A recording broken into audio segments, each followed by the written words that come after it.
Hi, welcome back to a brand new video of the Targeted Individual Program. Targeted Individual Experience. As I say the word targeted, in the Predator Department, now they're using the sirens route. Again, constant surveillance, constant remote no monitoring, which I'm going to talk about. When I got into the apartment, I started to clean up a little bit, Um, then I went to put some clothes in the laundry basket, and of course, the New York Predator Department started using their sirens.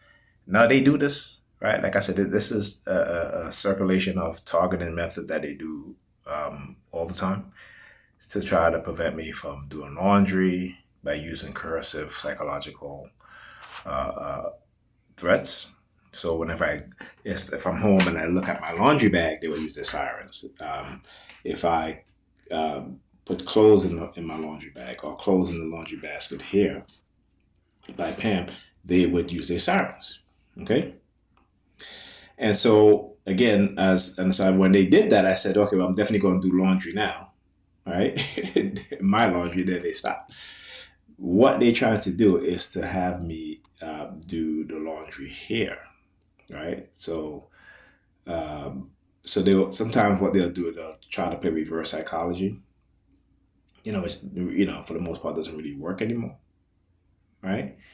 And so when I said that, you know, um, they use the sirens. Went back into the living room. I had to woke my daughter from she was sleeping, so woke her up and made her something to eat. As I was coming back with the soup, right? Is that she had I made her some soup, and as I'm walking with the soup, she's sitting in her chair. She turns around and then she starts to stare at her nails, right? Again, I've shown you the videos of this where you have these European females on the bus, or if they're walking towards me, they will do the same action of looking at their nails, right? So my daughter just did that.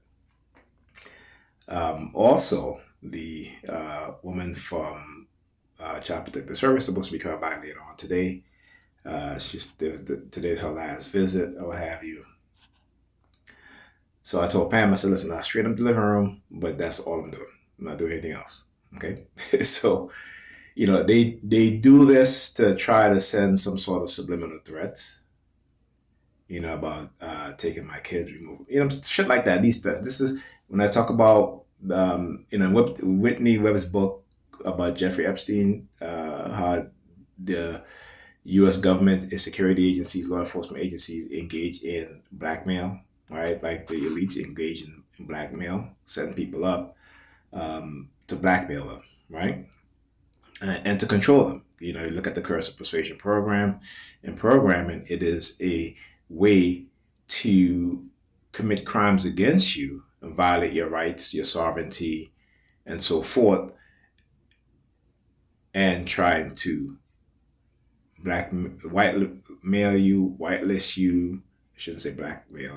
Blacklist is whitelist, and whitemail you into compliance, right? And so they will do things that try to set you up. They will get people to lie, do all these things. So, this is what they do. But we'll see. Like I said, my purpose is greater than theirs. And because I understand their mindset, and because they're in a position of authority, so uh, uh, they have the understanding and knowledge in which they know that people will listen to people in authority position, right? Even when people in authority position lie all the time, they engage in deceptive practices and methods, right? All these things, right? But we still tend to want to believe them, right? Again, that is the psychology of authoritarianism, meaning that these people have an authoritative mindset, and because they're in a position of power, and because they use different psychological method, different covert method of control and manipulation, right? They're able to give us our perception of reality, shape our subconscious and conscious mind, particularly if you are an unaware individual, right? Or a group of people who are totally unaware. But anyhow, so I want to talk about silent sound spread spectrum. I've been talking about this for over 2 decades now. when I first found out about these things. Right? We are all. This is from what is it? EID, a service or a century of service. So it goes. We are all in train.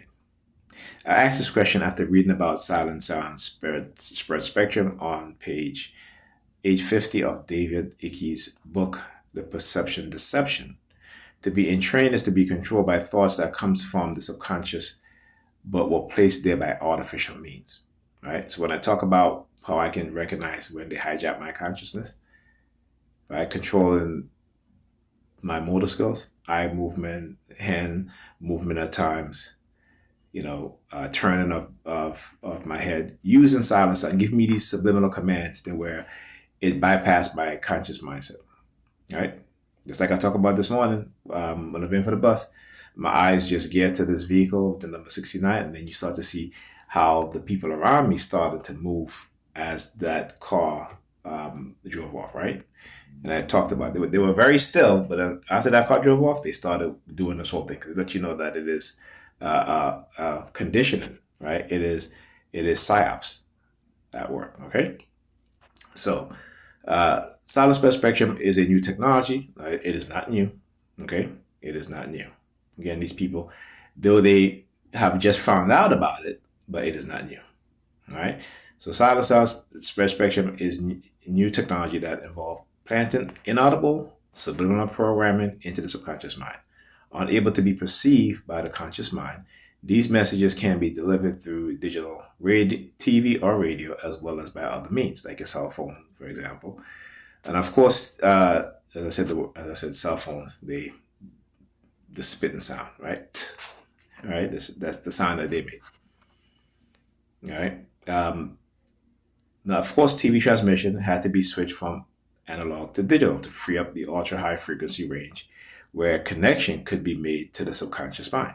Since we cannot hear sound at the UHF level, which is ultra high frequency level, messages sent UHF can enter the subconscious without being consciously perceived.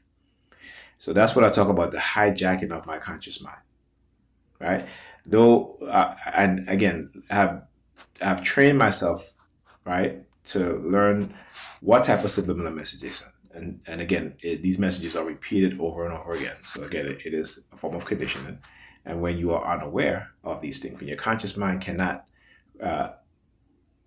don't understand or cannot see and realize what's going on, then, you're talking about mind control on a whole nother level. All right. So I wonder about the possibilities of messages entering our mind without conscious awareness when I could not persuade my friends to oppose legislation that takes our rights away, our freedom away.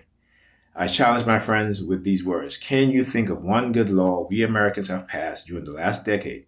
My friends could not. I asked them, what will the next decade bring? Again, I was met by silence. Recent laws, whether passed by state or national legislatures or by executive orders, have these characteristics. They empower government or large businesses by diminishing our freedom.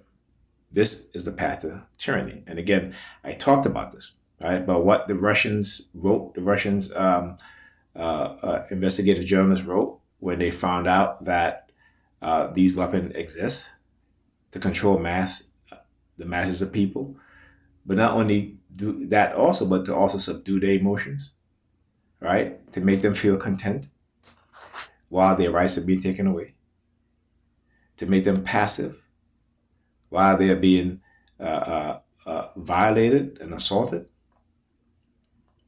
right? So while my friends and I want our grandchildren to have a future in a free country, we cannot seem to devise any practical way to achieve that goal. We campaign for the best candidates to become our officials, but once in office, these officials renege on their campaign promise and do nothing to halt the downward path of our country.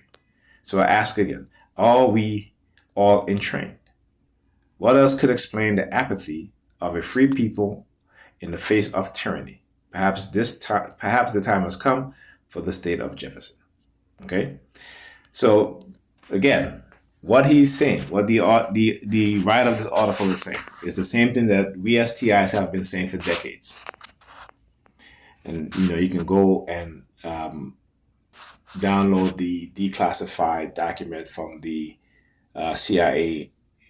It's called offensive. I think it's called offensive weapons, but it talks about the psychotronic. Look up psychotronic weapons, right? And in there you'll see the excerpt I'm talking about, and you'll see that what the Russians have been working, but the U.S. have been doing the same thing too. Dr. Jose Delgado, I talked about him. Dr. Robert Heath, right? There's a PDF. It's called Silent Weapons for Quiet Wars, right? There's another one, Mark Rich, right? The Hidden Evil, right? How the elites conspire against the civilian population, okay? And he gets into very detailed information about these technologies, right? There's also Project Soulcatcher by Dr. Robert Duncan, who worked for the CIA. As I said, Dr. Robert Duncan, they use the sirens, right? Go look up Dr. James Diogano, right? Another CIA scientist who talks about, these emerging technologies, as he called. These are the nanotechnologies, right? And so, I can say because they've dumbed us down, the vast majority of people, right? And the use of religion is as a tool. And here's the thing: the group of people who are more awakened and aware than Black people, Hispanic people, Asian people, right? Well, I shouldn't say Asian people, but Black and Hispanic people in the United States are white people. They are the least religious. They are the least religious amongst us, okay? Because they understand the truth about religion for the most part. It's only the Bible thumping, Bible Belt and liberal Christians who, again, are all part of a propaganda campaign, right? And it's a propaganda campaign using religion. And we have to look at religion as that. It is a propaganda campaign, particularly Christianity. Christianity is the hallmark of white supremacy. Christianity is for the cultural and racial superiority concept and ideas planted in the minds of non-white people for the benefit of the elites who are white that are in power. It is the tool of white supremacy. All right? Without a doubt. So, also I want to talk about this. Let me find this other article here, which I said I was going to talk about. All right? So, these programs are all test runs for what is going to be the universal basic income. Meaning that, again, when all the jobs are gone, because they've been taken over by AI and robots, right? In order to prevent people from, to prevent a violent uprising, what they are doing is to roll out these things called universal basic income. But the universal basic income is not going to be enough. Why do you think, if you look at these real estate conglomerates, that they're buying up homes, like private homes, right? Not even, they're not building, normally they would stay in their lane, building corporate building or even multi luxury apartments, right? But now they are buying up single family homes all across the U.S. All across the U.S. Why? Because they're going to be renting them. There will not be enough homes for people to buy, right, within the next decade to 2 decades, right? Not only that, but with the loss of jobs. So now what they're doing now is that you're going to be given a yearly basic income, and all you're going to be able to do with it is to pay your rent, food, and so forth. That's the basic stuff, right? Owning cars, like not even a luxury car, but owning cars will be sort of like a luxury. Okay, these people have have thought this out very well, and they are implementing these things. And so we have to be aware of it. And this one here is not the one I was looking at earlier. This was from Maryland County, right? So you have 300 and the population is 330,000, right? And this program is only for 20 families. Okay, no, it's 20 or 5 families. So let me see. Yeah, 20 families. The 20 families that have been selected for household size range and such. So 20 families. Now I want to find the one, and this one was, I think, in Boston, right? Hold on a second. Okay. So this is not quite the same article, but this is talking about the same thing. This is from Boston, and it's called Guaranteed Income Program, Pilot to Perform to what is that word? Permanence? Anyhow, guaranteed income is an important piece of CHV's holistic web of family support, giving families unrestricted resources to create a future they envision for themselves. In partnership with Up Together, CHV enrolled a second cohort in 2024, building on a 50-family program that ran from 2021 to 2023. This program is a commitment to long-term racial and social equity of our city, and a commitment to ensuring that economic mobility is possible in Boston. Now, this is the type of shit that really kills me, because these people writing these things, they understand just how dumbed down the public is, right? So these programs only last for 2 years, okay, and they only select a few families, right, compared to the hundreds of thousands of families that are in need, okay. So when they say stuff like this, right, they're all working together within cities and states to have these pilot programs to a small percentage of people, right? And again, it only lasts 2 years, right? And it's not enough to where, like I said, you the only thing you're able to buy, and then again in some states, because they're so low, right, $1,200 a month. What's this going to do? You can't pay your rent with that, right? You look at, what kills me is that they don't even look at the basic necessities in terms of what it costs today to rent an apartment, right? What it costs today for food. And if you have kids, what? You going to send your kids to school naked? They need clothes. All these other things they tend to not want to look at, right? So when people hear this, they're like, "Oh, I'm gonna get $1,200. Okay, well, yeah, that's fine, right? Get $1,200. Okay, yeah, that's fine, right?" But yet, what are you going to do with that? Okay, I go to the grocery store in my community. All right, I say if I spend $150, that $150, what I get fits into one of those small pull carts, right? They're small, but one of those small cars that has it has the two wheels, and it's very, very small, right? Food is so expensive. Eggs in itself went all the way up to like $12, right? They do things like this because they understand how simple-minded the majority of people are in this society. That again, because we can't think ahead, because we lack the resources, we lack the mindset. And again, these are conditions that have been put on us, right? And the psychological programming that has been done to us. Okay? But yet these states can find the money to spend. They can find billions of dollars, right, to house migrants in luxury hotels. Okay? Just think about that. Think about that. And again, I don't like to say things without having the proof to say it, so I'm going to show you guys. Okay. So here in New York, right, New York City has shelled out $5 to $6 billion to house migrants. Now, again, I don't have a problem with that. All right, they were in need. I don't have a problem with that at all.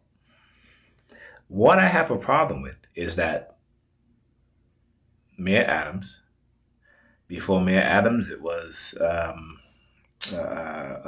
what's his name? I forgot his name. He has a black wife. Um, and then before him was who? Giuliani, right? They can always find billions of dollars for everything else, right? But they can't find billions of dollars to house homeless New Yorkers, to help those who have mental illness off the streets, right? To build shelters, right? Proper shelters, to even upgrade and modernize the shelters that they already have. But they can find billions of dollars, okay? And they rent out luxury hotels to house migrants. All right. So how Manhattan hotels became refuge for thousands of migrants. The city has spent millions to convert upscale hotels, humble motels, and even office building into housing for an influx of migrants. And it's not millions, it's billions. You look at the total within the past, what is it? Within I think they said 3 or 4 years, is they spent over $5 or even $6 billion. Okay. All right. Just steps from Times Square and surrounded by Broadway theaters, the Row NYC Hotel advertised itself as more New York than New York, bringing together urban grit with grandeur. But for months, it has been at the center of a humanitarian crisis.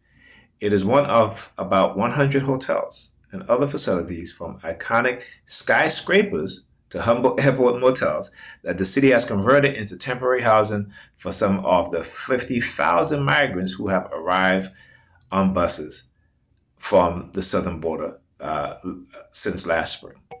The effort may ultimately cost as much as $4 billion over the next 2 years and could result in cuts to city services, the mayor has warned. For migrants, the housing, while at times imperfect, has provided welcome respite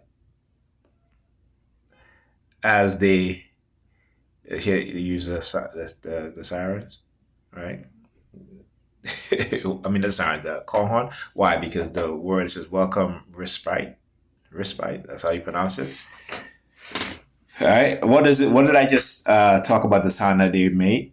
All right. So if it's something that sounds similar, they'll start using their it's a false equivalent that is planned, that is done.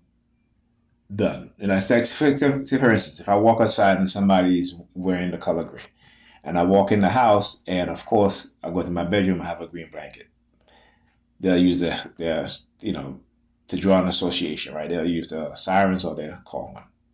This is when I talk about this stuff is perpetrated. Right? I'm showing you guys and explaining to you guys exactly how they do it. Right? A lot of what they call criminality is because they're creating it, right? And I want you guys to understand that they are creating. They're doing it covertly, using technology, using psychology, using drugs, using all these things. All right. So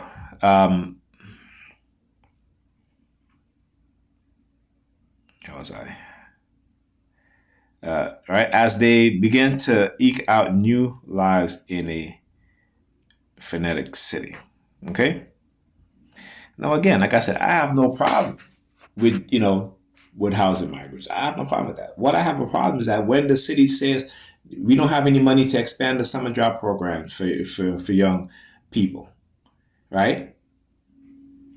When I was a teenager, right, the summer job program was influential in the fact that me and my brother would go work either at the pool or in one of those camps that they have in churches or what have you, right? And we will have money to buy our clothes, to buy our book bag, our books for school. So our mother didn't have to worry about that.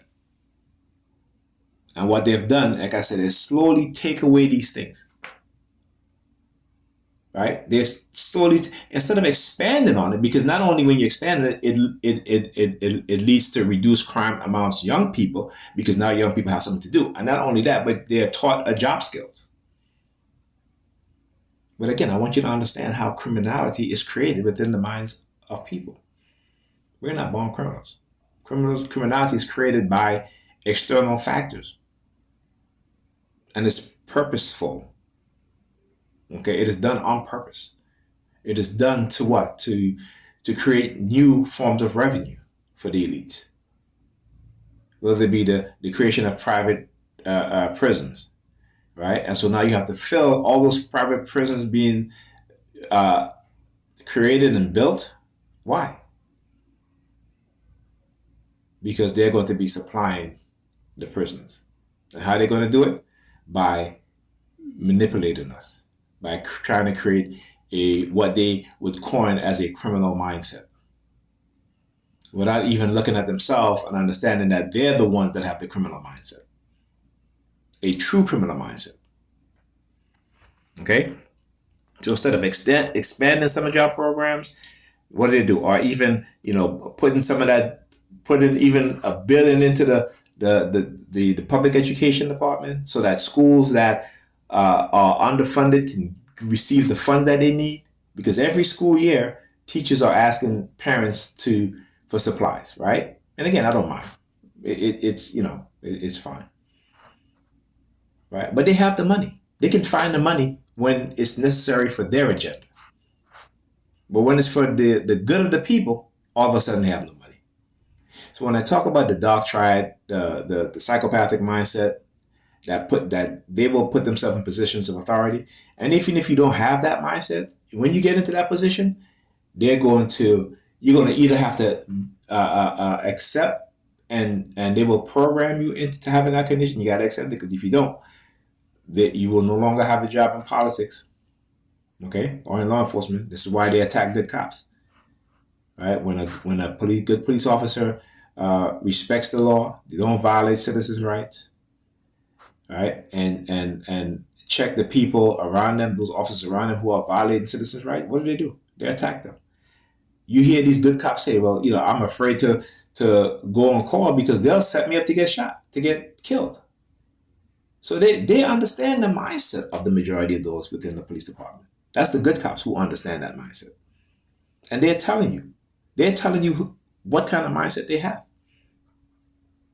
Okay? So, just do a little rant that's going on here. But understand this, like I said, stop voting for wealthy politicians. Stop voting for people who call themselves Christians but do nothing for you, right, except be Christians, right? And vote for that person who have shown to make changes. Whether they're Muslim, whether they're non-religious or not, whether they're Asian, Hispanic, what have you, as long as they are for the people, and they're going to do things for the people, for everyone, right? But also in America, these other groups of people need to understand that Black people experience in America is different. And so if they don't understand that, then we can't vote for them. We cannot vote for them.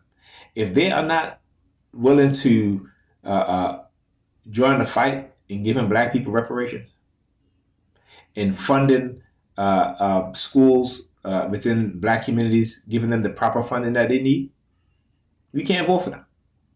Okay? So, that being said, I'll talk to you guys in the next video.